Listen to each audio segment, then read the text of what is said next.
Hello everyone!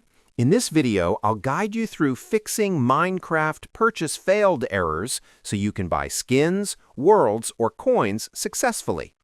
First, check your internet connection and switch to a stable network because purchases require a strong connection. Next, make sure you're signed in with the correct Microsoft account and that your payment method is valid. Close Minecraft completely and reopen it to refresh Marketplace services. Update Minecraft to the latest version to ensure compatibility with purchases. Disable any VPN or proxy as they can block transactions.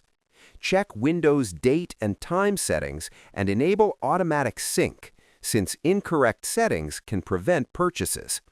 If the issue continues, restart your device and try the purchase again.